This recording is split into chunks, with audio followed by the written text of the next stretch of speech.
Right now at 5, authorities in Parsons, Kansas investigate a house fire that injured multiple people, including children. And we've got a pretty decent start to the day. A couple of pop-up storms possible as we head into the late morning and afternoon. We'll take a look at that forecast, get you out the door coming up. Plus, frustrations pile up in Weir, Kansas over some residents' trash service. The 4 states' most watched news starts now. Good morning and welcome to the KOAM Morning News. It's 5 a.m. I'm Elise Noe. And I'm Chris Warner. So it is now Thursday. We're getting that much closer to Friday. And I know we had promised sunny skies for us today. However, oh no. 5 out of 6 computer modeled things that we look at are suggesting the possibility, maybe a couple of pop-up storms as we head in the late morning and early afternoon. The good news is most of us still should remain dry out there. Let's start with how it looks outside. Right now, it looks pretty good.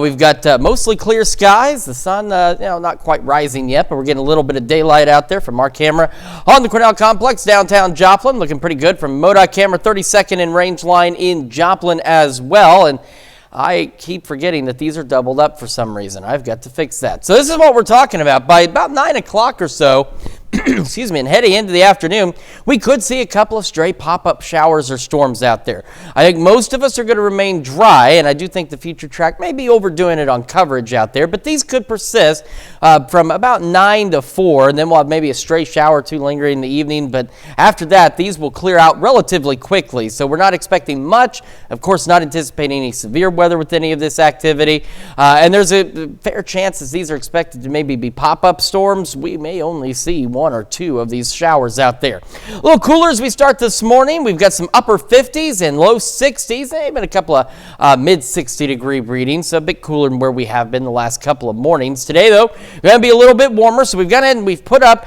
that possibility of a couple of pop-up storms as we head through the morning and into the early afternoon hours. Outside of that, though, temperatures once again upper 70s and low 80s, so we're hanging out pretty close to average for those daytime highs. As we mentioned yesterday, we're still watching thunderstorm chances late Friday and into the weekend, and we do have the possibility of maybe a strong storm or two. We're going to break down all the details on the bigger rain chances, if you will, as we head into the weekend and that full forecast, and that's coming up here in a few more minutes. Elise? Chris, thanks. Well, police in Parsons, Kansas are looking to interview Good Samaritans who helped during a house fire yesterday afternoon. Firefighters responded to the fire just after 3:30 yesterday afternoon. The police department says multiple victims have been transported by air flight to Tulsa, including children. The fire was in the 300 block of South 22nd Street. The police department calls this a multi-agency investigation and are looking for information from anyone who may have assisted residents before first responders arrived. Police also say a man was arrested at the scene on an unrelated warrant. The Columbus City Council announces it selected Kyle Clark to serve as the next chief of police. Clark is a lifelong resident of Cherokee County who has served the police department for more than a decade. He has served multiple roles within the department over the years and holds numerous law enforcement professional certifications, as well as a Bachelor of Science degrees in criminal justice and justice studies. He replaces Chief Jason Daniel, who died last month after a battle with cancer. Daniel served the community for more than 20 years. The Kansas Department of Revenue wants to remind people that all embossed license plates are being replaced this year. The department says the current embossed plates have deteriorated and can pose a challenge for law enforcement. If you have one of those plates, your renewal will be flagged and you'll receive a temporary tag and a decal when you renew your registration. We have more information on our website, KOAMnewsnow.com. Well, some Weir, Kansas residents are expressing growing frustration with their trash service. The city says they have had multiple reports of trash not being picked up and delays of service. Card's Trash Service is one of the 4 companies available for residents of Weir. Mayor Joe Ternarvo says it's the only service that residents have expressed issues with. I would hope they would give their customers maybe a discount, because they kind of put them in a bad place. Especially the city, we're going to go through a cost of have to have a roll off so people can get rid of their refuse. The city is making a dumpster for residents of Weir to dispose of trash this Friday. The mayor says this is not a permanent solution. Well, and Joplin Medical Clinic is sending mobile aid to the community of Enid, Oklahoma, as they recover from severe storms. KOAM's Amber Jenkins has more. The community of Eden, Oklahoma is still recovering from May 19th severe storms. The local clinic, Great Salt Plains Health, building was damaged by high winds and hail, crippling their medical abilities. However, the community of Joplin, Missouri knows a thing or two about recovering from severe weather. Since we've been through the tornado here, we know what it's like. Place because of flooding within the clinic from rain, subsequent rain after the hail event, and so just have a big mess in that clinic. So this is going to be extremely helpful to bring care to the Enid area. Access Family Care in Joplin is sending their mobile medical unit 250 miles west to provide health care in their parking lot. GSP's Health says they can still assist the community while repairing the roof and internal damage. In the process of getting the roof replaced, and that's after 2 weeks, that's nearly done. Should be done in the next few days. And then the inside damage will take months to repair. It's going to be as long as they need it. So we've got an agreement already for 90 days. If they need longer than that, then we'll just re-up that. According to Access Family, the mobile medical unit was purchased for situations like this. CARES Act federal funding that came to some local counties. So McDonald County, Newton County, and Barton County all joined in together, pooled their money to help us purchase this. And this is what it's for community events and for emergencies. Reporting in Joplin, Amber Jenkins, KOAM News. Great Salt Plains Health also has clinics in Canton, Cherokee, and Medford, Oklahoma. And that's a look at this morning's top stories and weather in our first 7 minutes, coming up on the KOAM Morning News. The Northeastern Oklahoma A&M wrestling team hosted their annual youth wrestling camp. Plus, a boat with 4 people aboard capsized in waters off the Columbian. And we have a warm and partly cloudy day today. We'll have what to expect with Chris Warner in the Skywatch Weather Center. You're watching the KOAM Morning News. We'll be right back.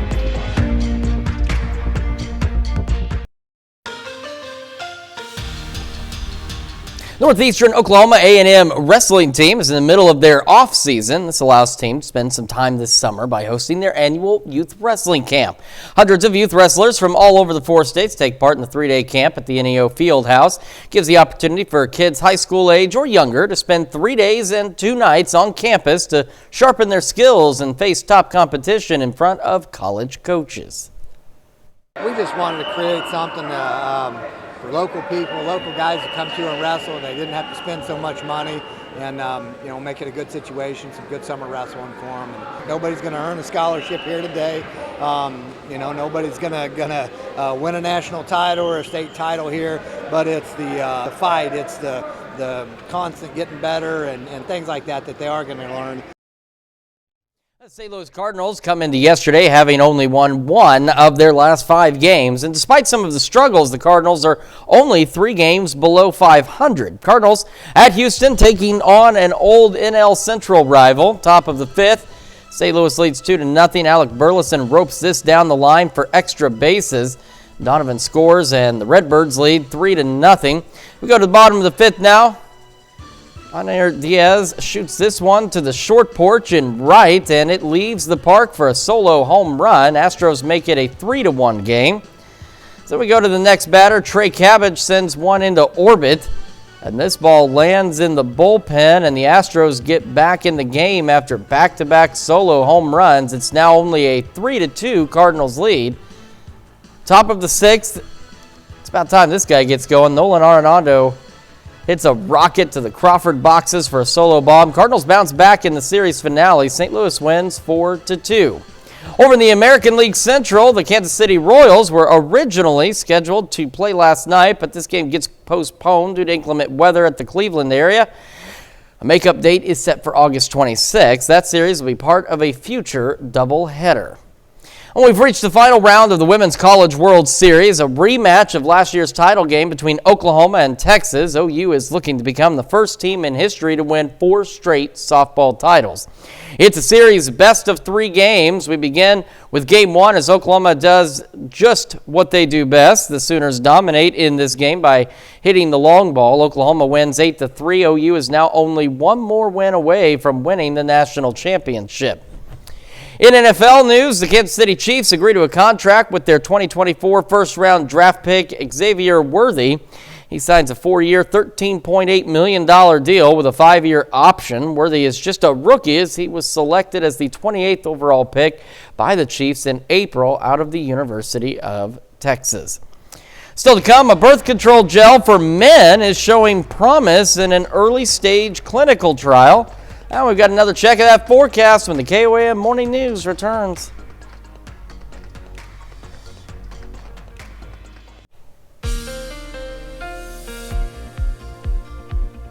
Welcome back to the KOAM Morning News. It is now 5:16 on this Thursday morning. We're taking a look at the future track because there's at least some guidance that suggests we could see a few pop-up storms by mid-morning into the early afternoon hours. So here we are stopping at noon. This is, again, remember, the future track shows where things could be, not necessarily where they exactly will be. But we could see some pop-up storms along the line this morning as we go, say, after 9 o'clock, and we should be done with this activity by 3 out there with maybe a stray lingering shower. The majority of us will be dry and be either mostly clear or partly cloudy. And we're going to have another warm one today, but as you can see, a few more upper 70s and not so many low 80s like what we saw yesterday out there.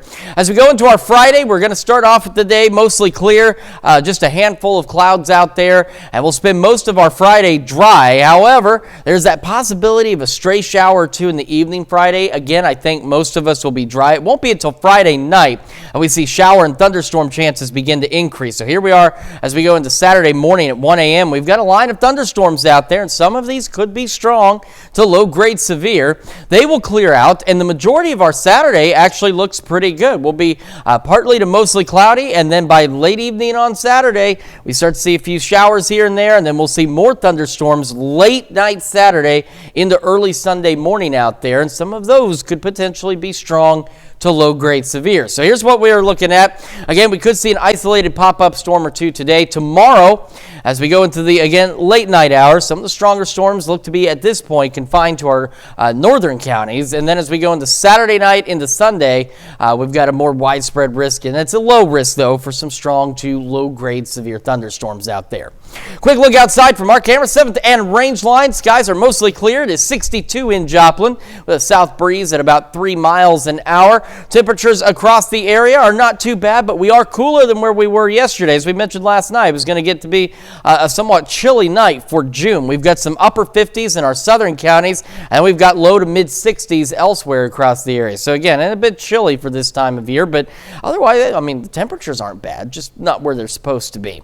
So again, starting about 9, we could start to see a few of these isolated to widely scattered pop-up storms out there. No severe weather is expected today, and we'll be about 79 by 11 o'clock this morning. Again, highs upper 70s into the low 80s, and we'll have those pop-up storm chances through about 3 and maybe a lingering shower or 2 through 4. As we end the evening, those skies will begin to clear back out. We're partly cloudy by 8, mostly clear by 10, and mostly clear skies overnight tonight. So we fall back into the low 60s. And as we've mentioned, we do have those thunderstorm chances that will continue into our Saturday and into our Sunday across the area as well. And we'll spend most of our Sunday with scattered showers and thunderstorms out there. And we'll keep an eye on that for the possibility of maybe a strong storm or two. And then those could even linger into our Monday out there as well. So here's a look at what we've got. Mid to upper 80s for us on our Friday. A little cooler heading into Sunday out there. And again, a few isolated thunderstorms possible.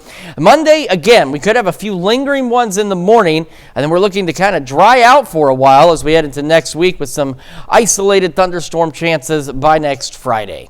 That's a check of your forecast. We're back with more right after this. Topping Health Watch this morning, it looks like we'll have an updated COVID-19 vaccine this fall. The FDA's vaccine advisors agreed on Wednesday to ask manufacturers to update the formula to address the JN1 variant. The Infectious Disease Society of America says JN1 and its descendants, KP2 and KP3, are the most common versions of the virus circulating right now. The FDA says current COVID-19 vaccines are less effective against these variants. However, not a lot of people are sick with COVID at the moment. Only about 3 or 4% of those tested have positive results. A birth control gel for men is showing promise in an early stage clinical trial. The hormonal gel is rubbed on each shoulder blade. Researchers say after applying it daily for 15 weeks, 86% of more than 200 men in the trial experienced an effective level of sperm production suppression. The desired effect was typically seen by the 8th week of treatment. The trial is expected to finish by the end of the year, and the next step would be a phase 3 clinical trial. A product is likely years away, and it would require FDA approval. Antidepressants can do wonders for persistent mental health problems, but some people may be reluctant to take the medications, fearing what could happen if they want to stop taking them one day. The risk has now been quantified thanks to a new review of 79 studies totaling more than 21,000 adult participants. Roughly 15% of those who discontinued antidepressants experienced withdrawal symptoms such as dizziness, headaches, nausea, insomnia, and irritability. That's according to the review published Wednesday in the journal The Lancet Psychiatry. 1 in 35 participants experienced severe symptoms once they stopped taking antidepressants. With school out and the lazy days of summer ahead, city parks come alive. One Iowa community is opening something new, an all-inclusive park designed to accommodate kids with special needs of all ages. It's called Kindness Square. Lily Cedardahl shows us what makes it so special.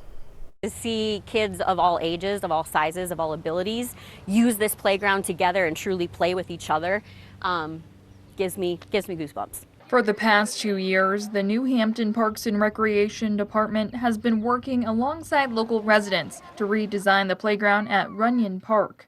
In the past, it was just an old wooden playground with P-rock and rail ties around. It was just very not handicap friendly. Director Tara Hackman said several families came to the department with the idea of an all-inclusive playground. There's a lot of moms and families out there that want a better experience, the same experience for their children as everybody else. The all-inclusive park features designated spaces for special needs playground equipment inside a traditional playground. Though at Kindness Square, they added even more amenities, such as rubber surfacing and a communication board. This is not only for kiddos that are in crutches, in wheelchairs, it's for people that maybe can't communicate well. Kayla Brown is one of several community members involved with the project. She says it was important to help make Kindness Square come to life, as her son has special needs. Brown says it's been emotional for her to watch the park's transformation. It's emotional.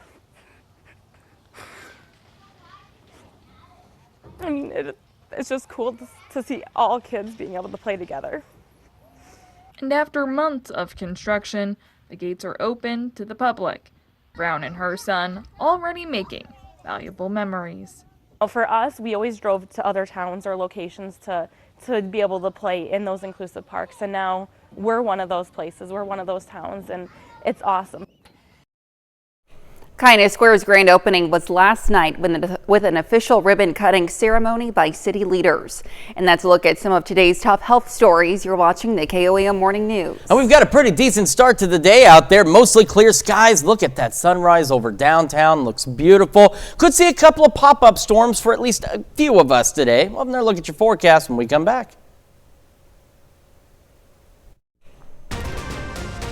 Right now at 5:30, the Joplin Aquatic Centers make a splash with some area families. And it's going to be a warm day. A couple of pop-up storms possible out there, but otherwise pretty beautiful as we start this day. We'll have a look at that forecast, get you out the door coming up. Plus, the 4-H program in Cherokee County got a financial boost from building improvements. The 4 states' most watched news starts now. Well, good morning and welcome to the KOAM Morning News. It's just coming up on 5:30. I'm Elise Noe. And I'm Chris Warner. So it is Thursday in the 4 states. It's a beautiful start to the day. Yes. Great day to maybe hit the pool. Oh, yeah, absolutely. That'd be fun. At least for most of us. I do want to emphasize there's at least a chance of a couple of pop-up storms out there. So do be weather aware today. But otherwise, for most of us, looks to be pretty great. Yeah. No. Yeah, really, that sums up the forecast. Yeah. I mean, honestly, right now, and you can go home, Chris. I think that's about it. We can just replay this part over and over where I say it's going to be pretty great today. But we do have some pop-up storm chances. Let's start with a look outside, shall we? At MoDOT camera, 32nd and range line, starting to see a little more daylight out there as the sun rises this morning. Got a pretty decent start to the day. However, by about 9 o'clock, this is pausing at noon, of course, but by 9, we could start to see a few isolated to widely scattered pop-up showers, maybe a thunderstorm or two. The good news is we're not anticipating any severe weather or anything like that. I'm going to be straightforward with you all. A lot of the model data says this is what is going to happen with these pop-up storms, but there are some that say it isn't going to do a thing today. But most of the computer things are in agreement with the fact we could see some pop-up storms. These will continue from the morning into the early afternoon before they'll begin to fizzle out as we head into the evening hours. And our temperatures today not looking too bad. As we get the day started, we are a little cooler. We mentioned that was going to be a thing yesterday, and that is the case. Our southern counties, we got some locations mid-upper 50s, so a little below average for this time of year. Not saying that's bad, just kind of chilly for June. The rest of us low to mid-60s, and as we head into today, temperatures, boy, they've been relatively consistent. The upper 70s, low 80s zone for highs. Again, some isolated pop-up storms through the morning and into the early afternoon, and we'll start to clear out tonight and into our Friday ahead of some additional thunderstorm chances as we head late Friday into this weekend. We'll have a full look at your forecast and break down those storm chances for you here in a few more minutes. Elise? All right, we'll check in with you soon, Chris. Well, the city of Joplin wants to remind you the community is offering 2 public swimming locations this summer. Both Schifferdecker and Cunningham Aquatic Centers will be open for the season. In addition, park staff has announced family swim dates to provide more options for families visiting the aquatic centers. Family swim is held periodically from 6 p.m. to 8 p.m. at either or sometimes both aquatic centers. That's an extension of normal hours to accommodate busy families. Admission prices are the same as for normal business hours. The first family swim night will be this coming Friday at both sites. You can find the full schedule for family swim nights at KOAMnewsnow.com. The city of Miami kicked off camp season this week. The Miami Summer Recreational Program brought the kids out to the Miami Civic Center for a ton of fun and activities. Most of the fun for the summer program will take place at the Civic Center, but kids can also expect some field trips and swimming. Another thing kids can expect, making some new friends. It's run by the city, so there's not very many cities that offer recreational programs for their children, especially ones that don't cost an arm and a leg. So to have this type of program and to be able to offer it to our families, it's just a remarkable thing that we can do for our community. The program runs through the month of June. For a full schedule, just head over to KOAMnewsnow.com.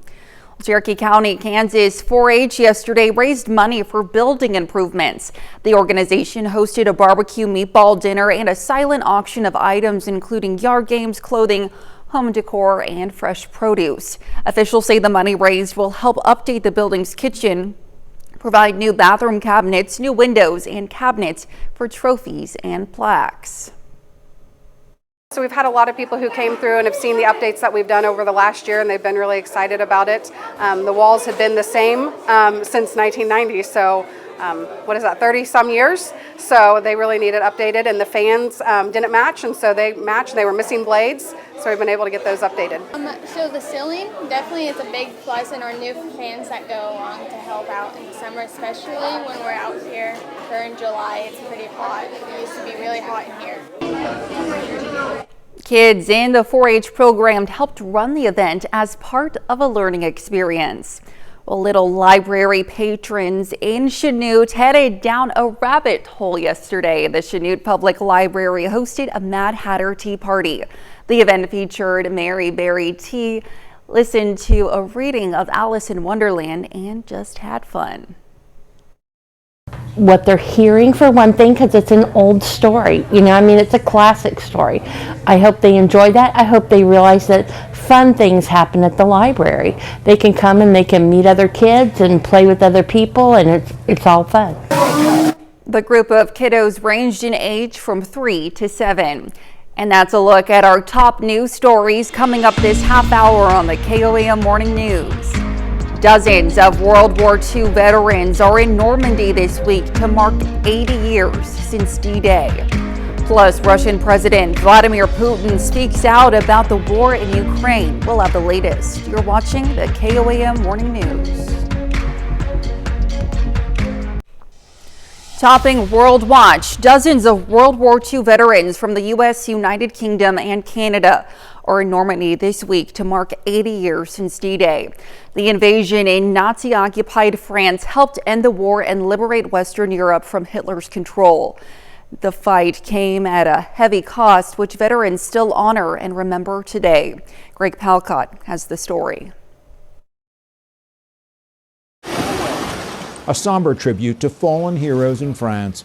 Dozens of U.S. World War II veterans lining up in wheelchairs to lay roses at what was then called Utah Beach. More than 150,000 Allied troops stormed the coast in Normandy on June 6, 1944, on what is known as D-Day, the largest air, land, and sea invasion in history. I wasn't afraid. I was buoyed up by the event happening. While the invasion and the battles that followed would help lead to the end of World War II, it came at a heavy cost. Tens of thousands of Allied soldiers lost their lives.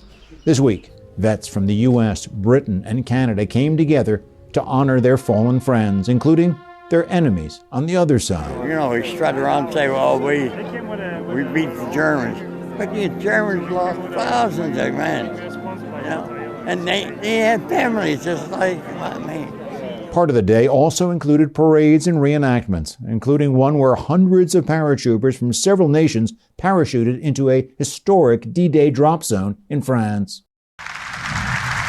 Over in the UK, veterans were honored at a major ceremony that included King Charles, Queen Camilla, Prince William, and the Prime Minister. It is our duty to ensure that we and future generations do not forget their service and their sacrifice in replacing tyranny with freedom.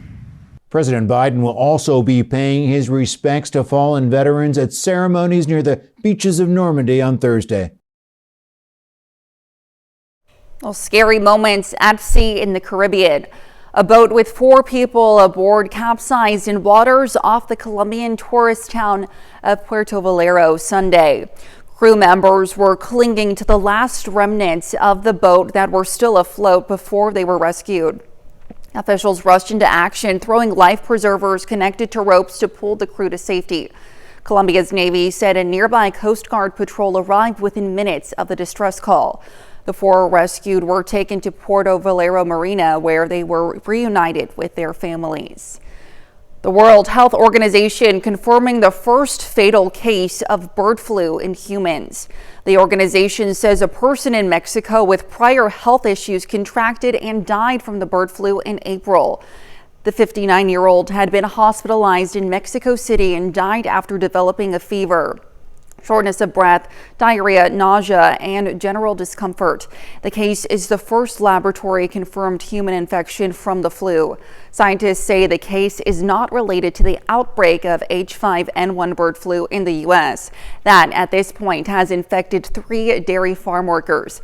The WHO says the current risk of bird flu virus to the general population remains low.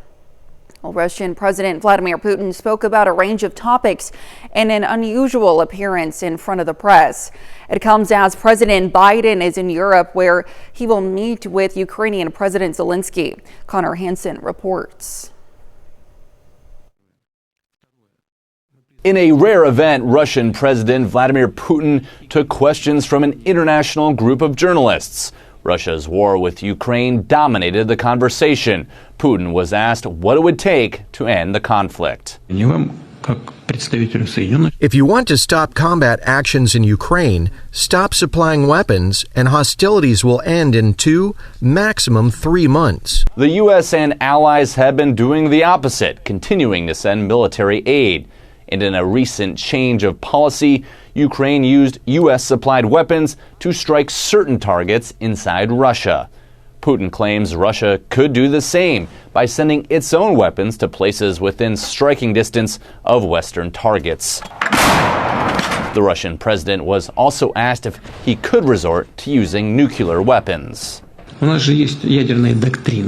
We have our nuclear doctrine. Look at what is written there. If somebody's action will threaten our sovereignty and territorial integrity, we consider it possible to use all means at our disposal.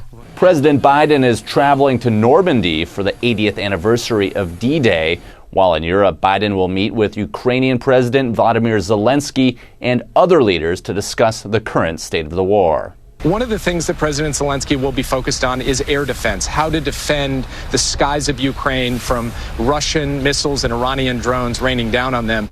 As tensions over Ukraine intensify, Russia is sending warships to the Caribbean for naval and air drills. And that's a look at some of your biggest headlines from around the world. We'll be right back. Welcome back to the KOAM Morning News, now 5:45 on this Thursday morning, and we're taking a look at the future track stopping at noon because we could see a couple of pop-up showers or storms as we head after 9 o'clock this morning and into the early afternoon hours, and that is what the future track is showing here. Now, like I said, most of the computer models are in agreement that roughly in this zone is where we're going to see that opportunity for some pop-up storms, but I also want to be fully honest, fully transparent here. There's a couple out there that say it's not going to do a thing today. So we'll have to see exactly what takes place, but we could see a couple of pop-up storms. Now, the good news is we're not anticipating any severe weather with this activity, and it should be done by about 4 or 5 at the latest, with maybe a lingering shower or two out there. So we'll keep an eye on it. If anything changes, we'll let you know. If it looks more likely that there may be a little more organized thunderstorm activity in that zone, we will of course update you on that. After that, we could see a stray shower or two this evening. I think most of us are going to remain dry and mostly clear as we go overnight tonight. In fact, most of our Friday looks pretty good too, aside from, again, maybe a stray shower in the afternoon, but I don't even think that's going to be it's not going to be very likely. Let me put it to you that way. It's going to be late Friday night into Saturday. We're going to see our first batch of thunderstorms come in, and some of these could be strong to low-grade severe. So the other side of this is the heavy rain they're going to be producing as well. These will roll through overnight and clear out by Saturday morning. Most of our Saturday is dry as well, and then late Saturday night into the overnight hours, we'll see thunderstorms begin to increase, and we'll have another batch of strong, potentially low-grade severe thunderstorms start to roll through late Saturday into early Sunday. So with that said, again, just some pop-up storms expected today. Otherwise, we have a low risk for those strong to low-grade severe storms, primarily in our northern counties as we head into the overnight hours tomorrow. And then again, Saturday, this could be early in the morning and again late in the evening out there, with most of our Saturday staying relatively dry. Quick look at temperatures. Here comes the sun. That's not the sun, that's a light, but the sun is back here. 62 in Joplin, south breeze at 3. Around the area, we mentioned it was going to be a somewhat chilly night for this time of year. So these temperatures are actually really nice, but they're pretty below normal for June. We're in the mid to upper 50s in some of our southern counties. The rest of us, low to mid 60s. As we get our morning started, again about 9 is where we're going to see that opportunity for some of these isolated to widely scattered thunderstorms. Most of us will be dry, and then we'll be partly cloudy outside of these storms. 79 by 11 o'clock this morning. Highs today, like the last several days, upper 70s into the low 80s. We'll fall back in the low 60s tonight. Mid to to upper 80s for our Friday, and then we've got those thunderstorm chances continuing through at least Sunday. And we'll dry out for the beginning of next week, maybe some scattered storms next Friday. That's Check Your Forecast. We'll be back with more right after this. Well, an animated film about a dog and his robot friend featuring no dialogue is now playing in theaters. Rick Damagella reports.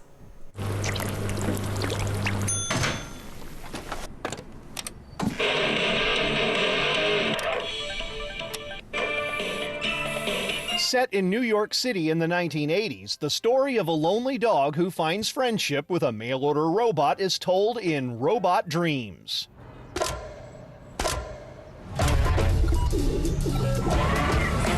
The Academy Award-nominated animated film features no dialogue. It was that element that attracted me. It was keep exploring the idea of making pure cinema. I think writing with images is what makes cinema a unique art form.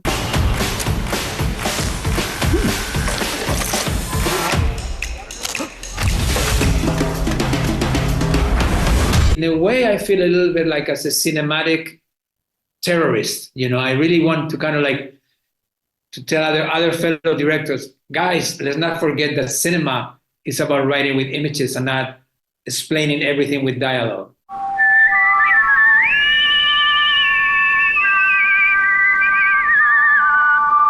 The film is a tragic comedy. There's humor, there's tears, there are laughs, and there's a lot of music.